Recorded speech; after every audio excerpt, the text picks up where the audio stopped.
மனசாட்சிடா. நாம் இந்த வீடியோவில் என்ன பற்றி பார்க்க போகிறோன்னா, நேற்று நடந்த இந்தியா vs ஆப்கானிஸ்தான் மேட்ச் தான் இந்த வீடியோவில் பார்க்க போகிறோம். நேற்று ஒரு நல்ல தரமான கம்பேக் இந்தியா டீம் கொடுத்தாங்க.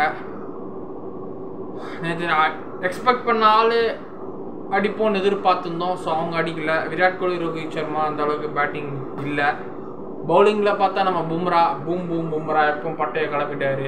பாகிஸ்தான் கிட்ட பட்டையை கிளப்புன மாதிரி ஆப்கானிஸ்தான் கிட்ட பட்டையை கிளப்பிட்டாரு. So Arshdeep Singh 2 wicket, Bumrah 3 wicket, Jadeja, Kuldeep யாதவ்லாம் தலா 2 விக்கெட் எடுத்தாங்க. நல்லா போச்சு. ஸோ நம்ம ஒரு 180 அடிச்சிட்டோம். சூரியகுமார் யாதவ் அன்எக்ஸ்பெக்டட் ஒரு 58 ரன்ஸ் நேற்று அடித்தார். ரிஷப் பண்ணிட்டு வந்தோன்னு ஒரு 4 4. நம்ம குங்ஃபு பாண்டியா அவர் அடித்தார் ஒரு 32 ரன், 3 6. ஆப்கானிஸ்தான் பேட்டிங்கில் ஸ்டார்ட் பண்ணாங்க. யாருமே ஒழுங்காக அந்த அளவுக்கு ஆடல. 28-32 ரன் தான் அடித்தாங்க. ஹசரத்துல்லா, சசாயி, ஜாத்ரான்னு கொஞ்சம் தடுத்தாங்க. குருபாசி யாருமே வேலைக்கு ஆகலை. ஸோ ஆல்மோஸ்ட் இந்தியா பக்கம் மேட்ச் நேற்று திரும்பிடுச்சு. இன்னும் ஒரு மேட்ச் ஜெயிக்கணும். ஆஸ்திரேலியா அவனுங்களை போடணும்டா, அதான்டா கேமு. ஆப்கானிஸ்தான் போடுறதே மேட்டர் இல்லை. ஆஸ்திரேலியாவை இந்தியா ஃபைனலில் தோற்றதுக்கு அவனுங்களை பழி தீர்க்கணும். லீக் மேட்ச்லேயும் பழி தீர்க்கணும். சப்போஸ் அவனுங்களே ஃபைனல் வந்தாலும் இந்த வாட்டி ஃபைனலில் பழி தீர்க்கணும். வேர்ல்டு கப் எங்களுக்கு போச்சு. T20 world cup T20 world cup எங்களுக்கு வந்தே ஆகும்.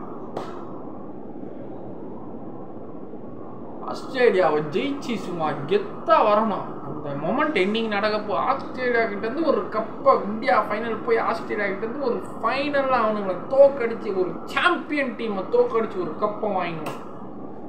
அதுதான்டா மொமெண்ட்டு,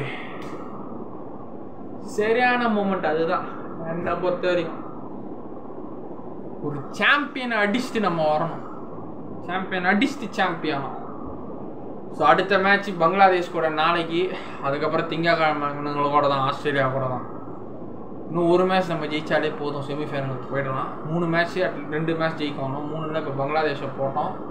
ஆப்கானிஸ்தானை போட்டுட்டோம். பங்களாதேஷை இப்போ அதுவும் போட்டுருவோம், பிரச்சனை இல்லை. பங்களாதேஷை நாளைக்கு நைட்டு போட்டுருவோம். திங்கக்கிழமை நைட்டு ஆஸ்திரேலியாவை போட்டுருவோம். ஸோ பும்ராக்கு ஹேட்ஸ் ஆஃப், சல்யூட், வாழ்த்துக்கள். அப்படியே ஃபார்மை கண்டினியூ பண்ணுங்கள். ஐபிஎல்லில் தான் கொஞ்சம் அதிகமாக ரன் கொடுத்துருந்தீங்க. நாட்டுக்காக சங்க போடுறீங்க, அதுதான் எங்களுக்கு வேணும். We the Indian peoples want that. So நாட்டுக்காக எப்பவுமே நல்லா போடுங்க. ரஷீத் கான் நேற்று 3 விக்கெட். ஸோ அவர் தான் இப்போ புது ஆப்கானிஸ்தான் T20 கேப்டன். இதுக்கு முன்னாடி குல்பதீன் நைபு, முகமது நபி எல்லாம் போட்டாங்க, வேலைக்கு ஆகலை. இப்ராஹிம் ஜாத்ரான்ல அஷ்மத்துல்லா ஷாஹிதி அவரை போட்டாங்க, அவரும் வேலைக்கு ஆகலை. இப்போ ரஷீத் கான் ஃபைனலி, இது நாங்கள் அப்போத்துலேருந்தே சொல்லிட்டு இருப்போம், ராஷித் கானை கேப்டனாக போடுங்க, ராஷித் கான். இப்போ தான் ராஷித் கானை கேப்டனாக போட்டு குரூப் ஸ்டேஜ்லேருந்து சாவடிச்சுட்டு இப்போ சூப்பர் 8க்கு வந்துடுறாங்க.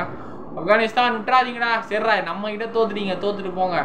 ஆஸ்திரேலியா உங்களை மரண ஓலம் கேட்டு ஆட வச்ச அந்த மேக்ஸ்வெல் அடுத்த மேட்ச் அவனுங்களை போட்டு தள்ளணும். நீங்கள் ஆஸ்திரேலியா ஆப்கானிஸ்தான் இருங்க, போட்டு தள்ளிடுங்கடா, ரெக்கார்ட் பண்ணுவீங்கடா. போன வாட்டி தான் மிஸ் ஆச்சு, இந்த வாட்டி மிஸ் ஆகக்கூடாது. பார்த்துக்கோங்க ஆப்கானிஸ்தான். அதுதான் ஆப்கானிஸ்தான் டீமுக்கு நான் சொல்ல விரும்புறது. எங்கள் கிட்ட தோத்துட்டீங்க. ஆஸ்திரேலியா பங்களாதேஷ் எப்படி ஆஸ்திரேலியா போட்டால் நீங்கள் பங்களாதேஷை போட்டுருவீங்க, ஆஸ்திரேலியா போட்டுங்க.